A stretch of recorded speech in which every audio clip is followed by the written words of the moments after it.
Death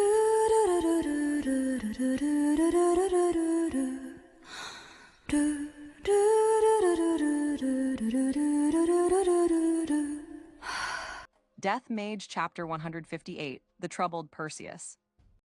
A warm welcome awaited Vandalyu and his party after he was acknowledged as emperor by the Kijin. The only ones who had held doubts about Vandalyu were Aniwaka and the 6 horn battle demons excluding Genkaku. The other Kijin had apparently been friendly towards Vandalyu from the beginning.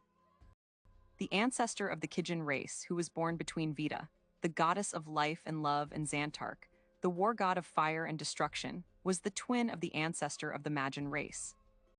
And so, the ancestor of the Kijin race was the older brother or sister of the ancestors of the vampires and ghouls, who were born afterwards.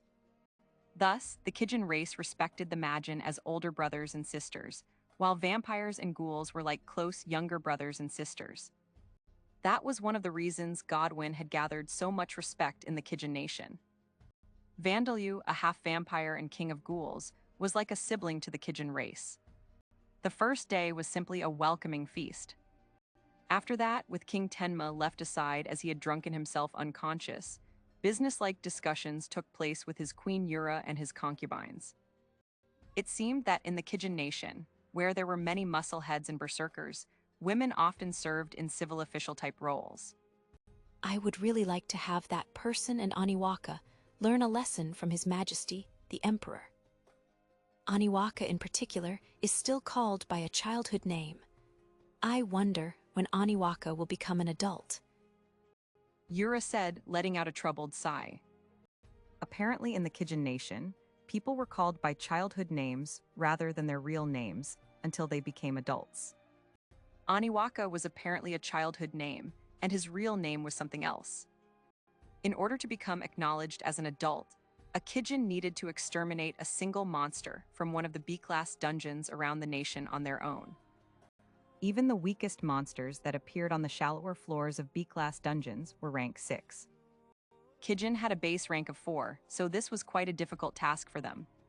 Does this not mean that there are some Kijin who cannot become adults? Asked Princess Levia. Even if they were a race that was suited for battle, there would be weaker individuals. It was impossible for every single member of the race to be strong. Well, from time to time, said one of King Tenma's concubines. In such cases, they often migrate to other nations. If they stayed in this nation while being weak and a monster rampage were to occur, there would be no guarantee that they would survive. And in other nations, other than in the noble Orc Kingdom, Draconid Nation and Magian Nation, they would still be useful as fighters, and they would be welcomed as brothers. Said another concubine. In the event that something were to happen, those that couldn't protect themselves would expose others around them to danger.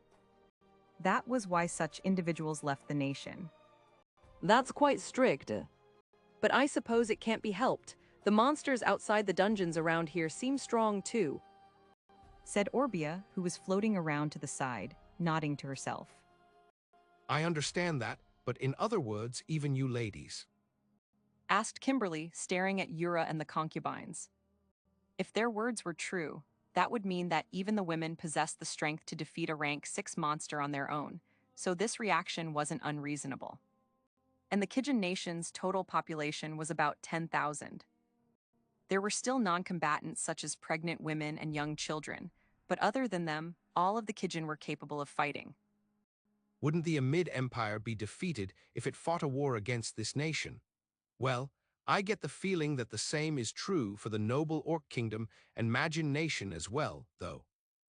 Said Kimberly. No, that should not be the case. There are several factors that determine the outcome of a war other than pure strength. We learned this in the previous battle against Bujitas' army. Said Belmond. Indeed, even if the Amid Empire were to fight the Kijin nation, it would not be defeated. The Kijin nation had the responsibility of managing the dungeons around it, so it would not be able to invest all of its fighting forces into the war. And like Bujitas, they were missing much of the knowledge and technology required for wars, such as how to maintain supply trains and deliver information. If there really were a war, the Kijin nation would dispatch several thousand warriors and trample over the empire's vassal nations at the start. But without proper supply trains and messenger networks, they would be counterattacked and forced to retreat by the empire's army, the 15 evil-breaking swords and a class adventurers. But there was no realistic way for the empire to cross the Boundary Mountain range and counterattack the Kijin nation, so the war would inevitably end there. It was highly likely that there wouldn't be a victor or a loser. But even the Kijin nation would need to send its warriors across the Boundary Mountain range, whose mountains pierce the heavens, so this was a fruitless hypothetical situation. It is an honor to be compared in such a way against the Empire, where Alda is the chief god. Said Yura. I want Aniwaka to become a fine warrior that can be of use in a battle against the Empire. But No, Aniwaka-sen is quite skilled. He stayed conscious after being attacked by Balkan's tongue. Said Rita. That's right, Bakken could defeat a dragon with his tongue if he wanted to. Said Saria. Now. Bakken said that defeating a dragon like that would be impossible without using the Demon King's proboscis. You are exaggerating. Said Sam. Isn't that right, Bakken? Vandalyu was sleeping soundly, or rather, lying lifelessly on Terria's lap with Bellman's tail covering him like a blanket. He twitched slightly from time to time. Van Sama is still over there. Said Teria. She pointed at a group of semi-transparent Vandalyus who were busily exchanging documents with the Kijin nation's chief civil officials. Is this expression's meaning correct? Yes, there are no problems with it. Incidentally, what is the meaning of this expression? Is it all right if we hold the next meeting after our challenge of the trial of Zakart has finished? About the dungeon that you may clear for us. The ogre's nest is suitable for our schedule. What about Terria's homestay host? Vandalyu was not exchanging opinions in this meeting. He was creating documents with main points written on them and acting as civil officials, focusing on making arrangements with the other nation's civil officials. Perhaps it could be said that there was no time to voice opinions. As for why he was doing this, the way Vandalyu and his companions spoke was a little different from the way that the people of the Kijin nation spoke. The language of the champions, Japanese, had spread in this world after the Demon King was destroyed. That was true within the Boundary Mountain range as well, but differences in speech were bound to arise after over 100,000 years of isolation. Even those differences were more like different dialects. There were no problems when it came to everyday conversation. But it would be problematic if there were cases where Wurda was thought to mean B in Talishheim, but meant C in the Kijin nation. That was why Vandalyu had asked Kurt to come with him multiple times to make sure things were in order. I'm finished. Thank you for your hard work, said one of Vandalyu's spirit clones. No, thank you, said one of the Kijin. Excuse me, I feel a little dizzy, said another. Vandalyu and the Kijin bowed towards one another. Though they were the chief civil officials, they were Kijin of this nation, so they were warriors as well, but their faces were pale. It wasn't that they were tired from the extreme meeting that had taken place at the feast. It was probably because they had been continuously looking at the same face that had multiplied like an amoeba. Facing each other with serious expressions was something that needed a little getting used to. Now then, the feast seems to be in full swing, so, why is my body with Teria and Belmond? If I recall, I left it with Borkus, said one of Vandalyu's spirit clones, having realized quite late that his physical body was lying in Terria's lap with Belmond's tail as a blanket. That's because Borkus drank himself unconscious partway through the feast, even though he is an undead, Teria said, pointing at the table by which Borkus was lying face down in a slumber along with Kinkaku and Kidaumaru. He's snoring, Vandalyu remarked. I assume he got drunk on his mood. He just assumed that he would have to be drunk after drinking this much, said Teria. Someone who gets drunk on air. Undead generally didn't become intoxicated by drinking alcohol, but if they had experienced drinking until they fell unconscious before, They could become drunk on the assumption that they would become drunk. Borkus often drank himself unconscious when he was still alive. Princess Levia murmured softly as she recalled those times. Perhaps if we drank when we were still alive, we might have understood what it is like to be drunk, said Saria. Nisen, even if we can't get drunk on alcohol, we can get drunk on blood, said Rita. Our people are generally dangerous, but these two seem quite dangerous too, said one of the Kijin. Vandalyu, you mustn't drink yourself unconscious, even after you become an adult, said Darsha. Yes, Mom. Said Vandalyu's physical body. By the way, this is really comfortable, so can I just sleep like this? Danasama, if you have returned to your physical body, please get up, said Belmond. The levels of the enhanced body part, hair, claws, tongue, fangs, parallel thought processing, materialization, coordination, and high-speed thought processing skills have increased. High in the night sky, there was something looking down at the royal capital city of the Mergshield nation, which could be considered one of Lambda's great cities. The city was surrounded by plain but sturdy walls with patrol towers, ballistas, and defense installations. It would clearly have a strong advantage in defensive battles. It was likely to also be equipped with mechanisms that allowed the drawing of water from underground sources. The thing floating in the sky was an organism with the form of a sphere made of flesh mannequins entwined around each other, Legion. The walls and several of the city's buildings form a magic circle that produce a barrier in the sky in times of emergency. It seems like it will be difficult to attack it from the front. Really, I think you're just overestimating it, Enma. If we rammed ourselves into those walls, it would collapse like a sugar sculpture. Sugar sculptures are delicious, aren't they? As they exchanged this dangerous-sounding conversation, they searched for the building that was their objective. Baba Yaga, Jack, you two help too. It's hard to find the target just by the shape of the roof, you know. What about Enma? From this angle, I can only see the slums. Our target is in the upper-class nobles area, isn't it? We must go lower. Valkyrie, keep your voice down. Maybe it's that one, though we can't be sure without checking the family crest from up close.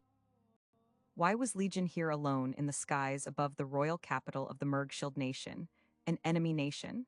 That was because Vandalyu had sent them here on an errand. As they had once been the Eighth Guidance, a cult that worshipped the undead that was Vandalyu in origin, they had no desire to be separated from him. But since he had directly asked this of them, they wouldn't refuse. But as a reward for this errand, they had been promised that they would be taken when Vandalyu faced the trial of Zakart. We can't be equipped after all. If we didn't at least get that as a reward. Even while we're doing this, Privil, Gizania, and the others are gaining more experience. We're going into the royal capital for that reward. It's not a time of emergency now, so the barrier won't be up now. Then we'll leave the control of our body to you, Ghost. Legion used the size alteration skill, reducing their body size to as small as possible. Once they were small enough to be held by an adult, they silently dropped towards the ground. Leave it to me, said Ghost, who was now in charge of controlling their body, as he lowered Legion into a deserted back alleyway and glided towards their destination. In order to deliver a letter. Sarua Legston, the first son born to Alsard Legston, the head of the Legston family of earls in the Mergshield nation, was an extremely ordinary baby. He had been born a little prematurely and caused his parents and the other adults around to worry, but he developed normally after that, and his first birthday was approaching in this year's spring. There had been no halo over his head at birth, nor had a clergyman prophesied that this child would become a great man in the future, nor had he developed particularly quickly, nor was he particularly smart. But it was possible that in the future, he would possess the fighting strength worthy of a nobleman involved in military affairs, and he might work as a military civil official or as a reliable commander. Sarua, the child with these possibilities within him, witnessed something one night. Perhaps it was a coincidence that would not happen more than 1 in 10,000 times, or perhaps it was his fate. Sarua, who had awoken during the night for no particular reason, saw someone enter his room who was certainly not one of his parents or the wet nurses that he was used to seeing. The wooden door opened slightly without a sound, and something flesh-colored poured in like a liquid sauce squeezed out of its container. Sarua heard a few quiet voices. Are the lights on? It's a baby's room. It's probably kept dimly lit in case the baby starts crying. Don't speak. What will you do if it wakes up? As the thing that had intruded gathered into a sphere about the same size as Sarua, it left through the door, unaware that Sarua was watching them. However, even when tomorrow came, nothing notable happened. His parents and grandparents didn't die mysterious deaths, and the servants moved about just as they had done the previous day. It seemed that nobody in the house had seen that strange intruder other than Sarua. And even though he cried more than he had done the previous day, as he was still less than a year old, the wet nurses merely measured his temperature and checked to see if anything was wrong with him. It was that night that Sarua learned of that intruder's objective and who it was working for. He woke up from an afternoon nap to see that it was not a wet nurse, but his father Alsard and his grandfather Cecil that were in his room. But Oyaji, do you believe that letter? Alsard asked. There is no choice but to believe it. There were several things written in there that only Shiare and Kurt know. Said Cecil. It seemed that the two of them had come here to hold a private conversation under the guise of wanting to see Sarua's face. The details of why this were unclear, but the room of a baby who could not yet speak was probably the most convenient place for Alsard and Cecil to hold this conversation. They continued talking, not realizing that Sarua had woken up.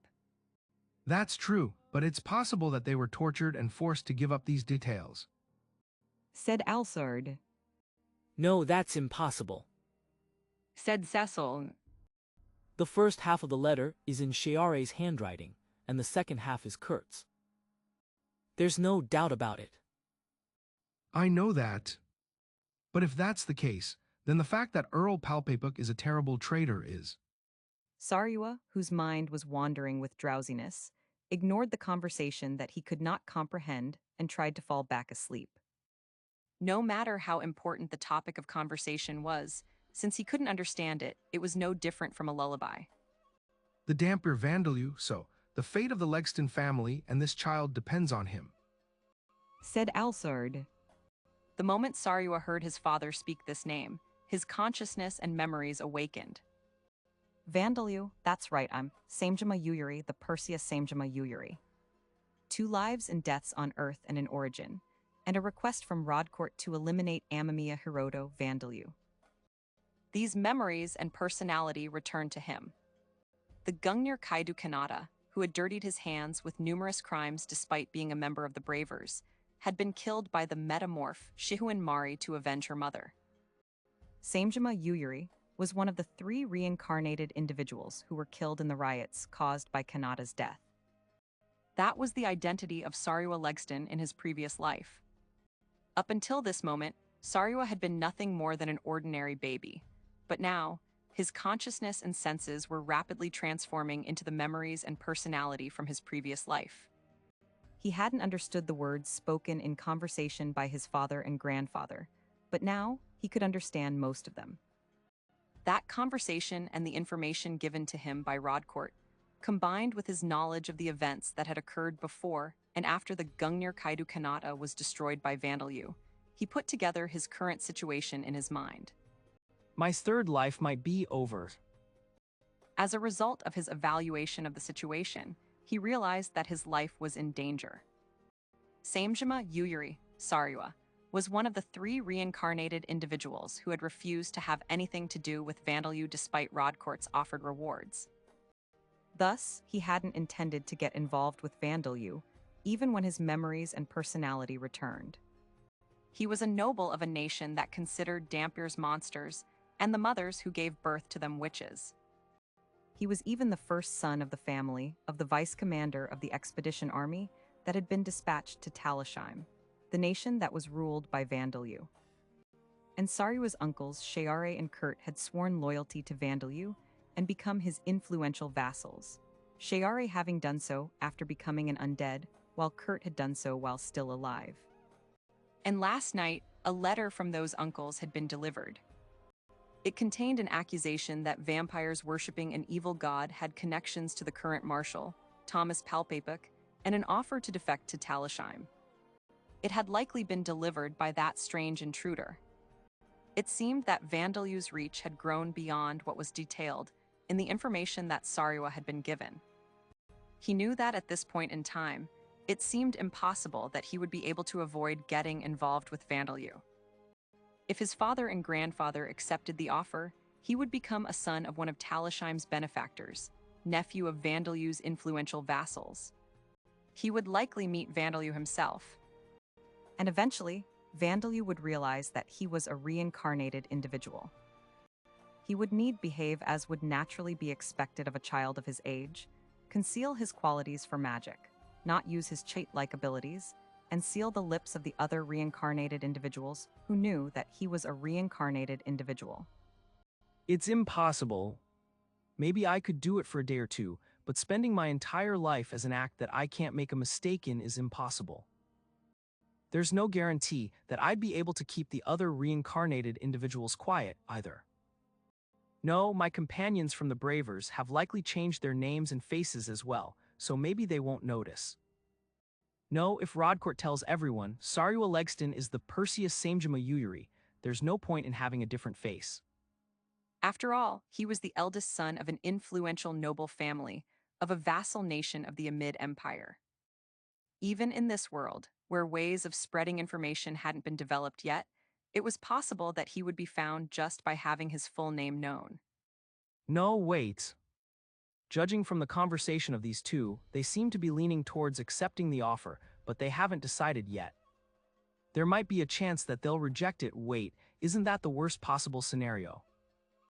Refusing the offer to defect to Talishheim would mean that the family would remain as a noble house of an enemy nation, one deeply involved with its army at that. Even in such a case, it was unlikely that Sariwa would face Vandalu directly.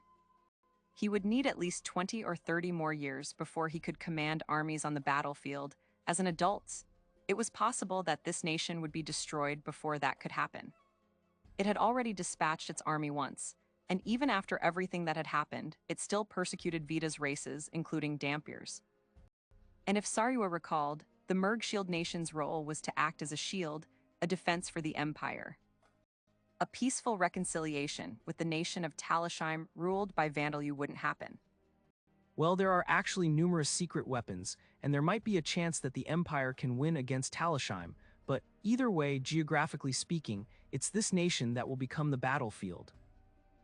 If that was the case, there was no telling what would become of the family in this house, regardless of the outcome. If pathogens were released, it was more than likely that this family would get caught up in it and perish. Now that things have come to this, I have to escape from this family. There's no way I can do that. I'm just a baby who's less than a year old. Sariwa had retained his experiences and cheat-like ability from his previous life, but unlike Vandalu, who had been born as a Dampier, his body was that of an ordinary human. There was a vast difference in physical strength and mana between him and Vandalu when he was a baby. Escaping the Legston family on his own was impossible. If he just wanted to leave the house, he might be able to manage it, but it would likely just end up being a slow method of suicide. Even if I did leave, I suppose the age needed to be able to survive in society is about 15. Things won't postpone themselves for that time. And then there's the problem of where to go afterwards. It would be meaningless for him to leave the house and then stay in the Mergshield nation. There would still be the possibility of him getting caught up in things and getting killed immediately. With that being the case, he would need to flee to another vassal nation of the Empire that was far from the Boundary Mountain Range, to the Orbom Kingdom to the east or outside the continent. But none of these options were simple for a boy concealing his identity after fleeing from his family. No, now that I think about it, it's all useless if Rodcourt tells everyone my true identity anyway, isn't it? What should I do? Suicide is impossible, so is there another option? After dying in Origin, Sariwa had been in a state of despair before he reincarnated in Lambda. Having become tired of living, He thought it bothersome that he would have to live a third life. But he felt that he couldn't commit suicide now that he had been reborn and was living once more. It was probably because he had a body now, causing him to feel an instinct to exist that he hadn't felt in a so lonely form. In other words, in order for me to survive, my family has to defect to Talishheim, and I have to make a peaceful reconciliation with Vandalyu.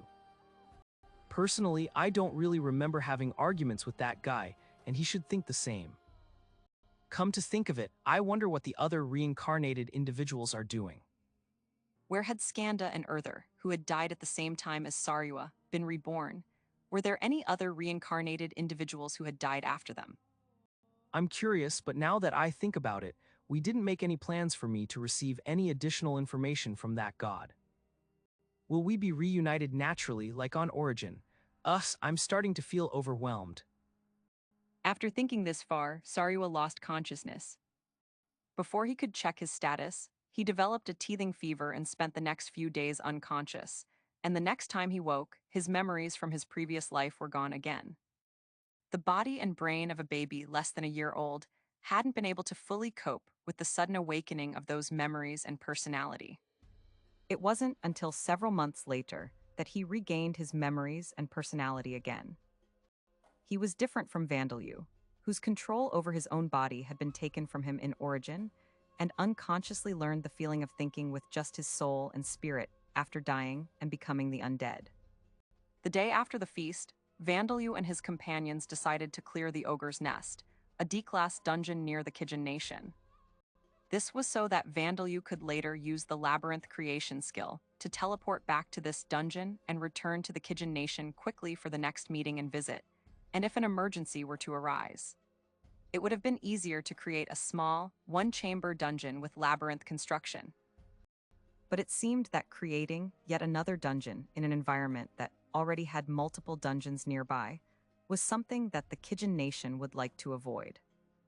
The goddess created the Boundary Mountain Range in order to protect our ancestors. 100,000 years ago, the mountains were apparently like solid masses of mana.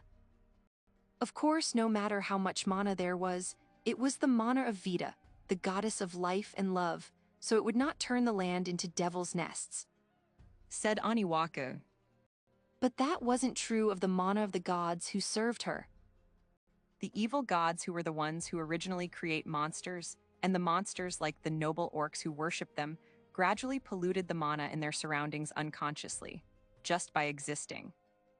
Gyufid-Garn, the evil god of labyrinths, deliberately gathered that power into a particular area of land and created dungeons.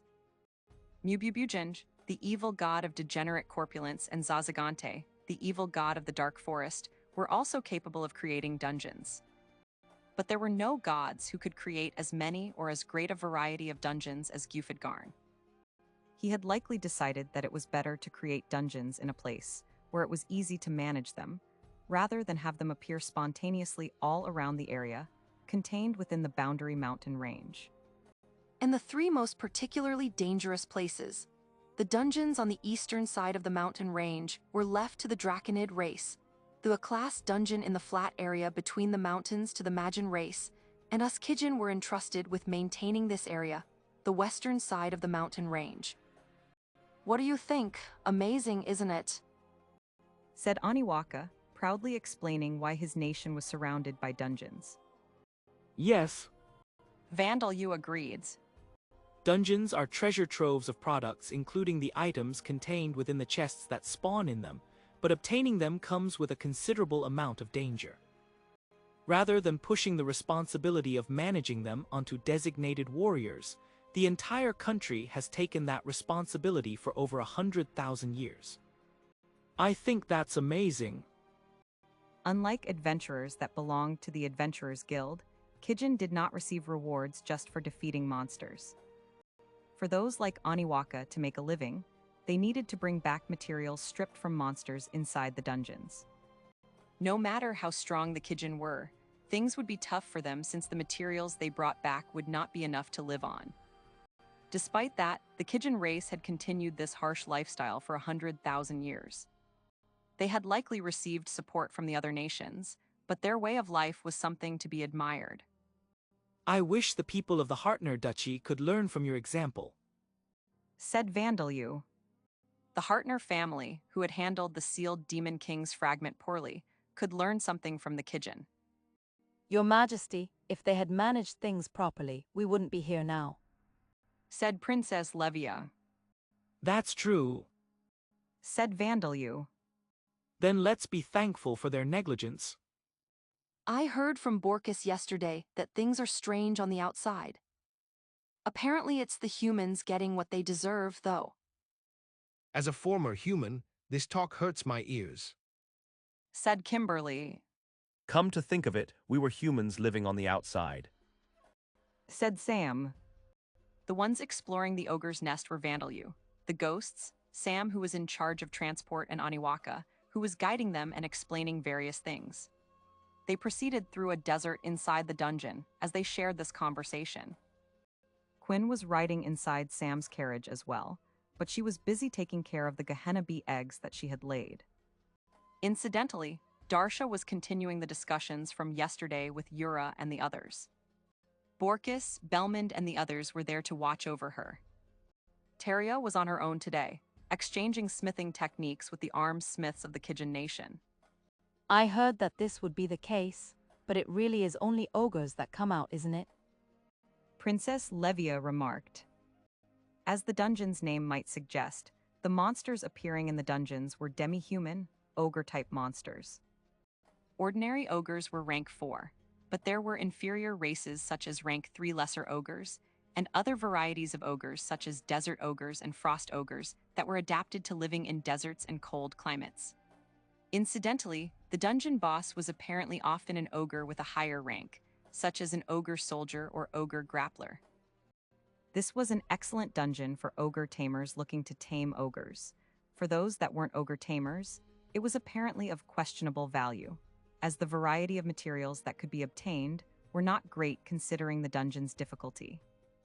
But it's easy to clear since there's only one type of monster that comes out, said Vandalyu. Yes. The main reason we chose this dungeon was because there are only 10 floors. Unlike me, you could likely clear it very quickly, since you were able to defeat the 6 horn battle demons, said Aniwaka, exchanging words openly with Vandalyu, with a completely different attitude from his attitude towards Vandalyu at the beginning. As Vandalyu immediately knew the layout of a dungeon's floor just by stepping onto it due to the effects of the labyrinth creation skill, he wouldn't normally need a guide. But Aniwaka's mother Yura had whispered to him, "Go with him to deepen your friendship," so they were going through the dungeon together. Though Aniwaka had intended to follow Vandalyu, even if he hadn't been told this, as he respected him as a kindred spirit. By the way, I wanted to ask. When you fought us, you used the no-attribute spell Flight, but you didn't use Strengthen physical ability. Why not? I know you have a lot of mana, but since you're good at holding back, you should have been able to increase your strength a reasonable amount and defeat us more quickly, said Aniwaka, making casual conversation to deepen their friendship. Now that you mention it, several people whispered. Even Sam, the one who had known Vandalyu the longest among everyone here, had never seen him use Strengthen physical ability. What's the matter? Is there some kind of reason for it? Asked Aniwaka, flustered upon realizing that the atmosphere had changed. No, there's no particular reason behind it, said Vandalyu in the same light-hearted tone as before. The reason I've never used Strengthen physical ability before is simply because I'd die if I made a mistake when controlling my mana. You'll die. Aniwaka shouted in surprise. But he wasn't the only one. Even those who knew just how immortal Vandalyu was were surprised. You'll die. You didn't die even when your head was cut off, Orbia exclaimed. Impossible, Bakken, who did not die even when his heart was stopped, shouted Sam. Yes, I'll die, said Vandalyu. Even if I used just 10,000 mana for Strengthen physical ability, if I made a mistake in balancing how my muscles and bones were strengthened, my bones will break and my organs would rupture. In this world, possessing a mana pool of 10,000 would be enough to be known as a first-rate mage. Vandalyu already possessed the no-attribute magic skill at level 9. If he were to use 10,000 mana all on the strengthened physical ability spell, just how much would his body be strengthened? His body would transcend its limits, and one misstep would result in his own destruction. After all, it was equivalent to squeezing all of the mana out of a first-rate mage and strengthening his body with it. I'm not that outstanding other than my mana, said Vandalyu. My strength, agility, and stamina were all lower than the 6 battle demons, weren't they? Of course, I think the worst that would happen is my limbs exploding if I tried and failed now, though. And with the Demon King's exoskeleton and blood support, he would be able to withstand it better. But rather than taking this risk and mustering all of his concentration to control his mana to cast strengthened physical ability, he could fight better without using it. That was what Vandalyu thought. Then couldn't you use strengthened physical ability with your spirit clones? Kimberly asked. Kimberly, strengthened physical ability is a spell that strengthens the physical body, so I can't strengthen my clones with it even after using materialization on them, said Vandalyu. I see more is not always better. Just like how it becomes more difficult to move if you have too much muscle, said Aniwaka. Yes, mana is like muscle, said Vandalyu. Vandalyu and his companions continued clearing the ogre's nest, exchanging a conversation that mages would fiercely object to if they were to hear it. Incidentally, the dungeon boss was an ogre gorilla, an ape monster with muscles all over its body and horns growing from its head. That apparently happened from time to time as well. Name Sarua Legston. Race human. Age approximately 8 months old. Title none. Job none. Level 0. Job history none. Attributes: Vitality 4. Mana 10. Strength 1. Agility 1. Stamina 1. Intelligence 1. Passive skills: Death attribute resistance level 5. Augmented mana level 6. Active skills: Space attribute magic level 8. Mana control level 10. Archery level 5. Dagger technique level 5. Throwing level 3. Unarmed fighting technique level 6. Coordination level 5. Survival level 6. Silent steps level 6. Surpass limits level 3. Unique skills: Perseus level 8. The god of reincarnation's fortune.